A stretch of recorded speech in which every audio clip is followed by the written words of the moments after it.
ഇന്നത്തെ ടോപ്പിക് ഉപ്പുറ്റിയുടെ അടുത്ത് വേദനകളൊന്നും പറ്റിയാണ്. നമ്മളുടെ ഉപ്പുറ്റിയും കാലിൻ്റെ വിരലും തമ്മിലോ ഒരു സ്പ്രിങ് പോലൊരു സ്ട്രക്ചറുണ്ട്. അത് പ്ലാന്റാ ഫേഷ്യ എന്ന് പറയും. അത് കാരണമാണ് നമ്മളുടെ ഈ ആർച്ച് വരുന്നത് ഫുട്ടിൻ്റെ.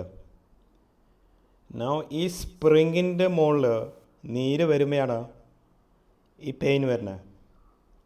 പ്ലാന്റാ ഫേഷ്യാറ്റിസ് എന്ന് പറയും. ഇതിൻ്റെ കാരണം എന്താ? നമ്മളുടെ പാദം മണ്ണിൽ നടക്കാനാണ് ഉണ്ടാക്കിയിട്ടുള്ളത്, സിമെൻറ്റ് തറയിൽ അല്ല.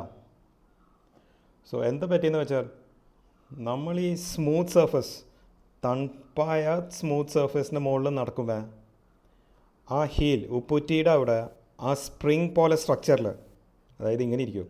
ഇതാണ് ഈ പ്ലാന്റാ ഫേഷ്യ. ഇതിലാണ് നീര് വരുന്നത്. നമ്മൾ കുറേ നേരം ഇങ്ങനെ നിൽക്കുമ്പോൾ ഈ കോൾഡ് സർഫസിൽ ഇതിൻ്റെ മുകളിൽ നീര് വരാൻ തുടങ്ങും. അതാണ് നടക്കുമ്പോൾ പെയിൻ വരുന്നത്. ഇതിൻ്റെ ട്രീറ്റ്മെൻറ്റ് ചെരുപ്പ് മാറ്റിയാൽ മതി. 2 കാര്യങ്ങൾ ചെയ്യാനുണ്ട്. ഇടുന്ന ചെരുപ്പ് സോഫ്റ്റ് ആവണം. പിന്നെ ഉപ്പുറ്റിയുടെ മുകളിൽ മസിൽസ് ഒന്ന് സ്ട്രോങ് ആക്കിയാൽ ആ ഫോഴ്സ് ഒന്ന് കുറയും. ഉപ്പുറ്റിയുടെ മുകളിലെ ഫോഴ്സ് കുറയും. വേറെ രീതിയിൽ പറഞ്ഞാൽ ചെരുപ്പ് മാറ്റിയാൽ, ഫിസിയോതെറാപ്പി ചെയ്താൽ യൂഷ്വലി പെയിൻ മാറാറുണ്ട്.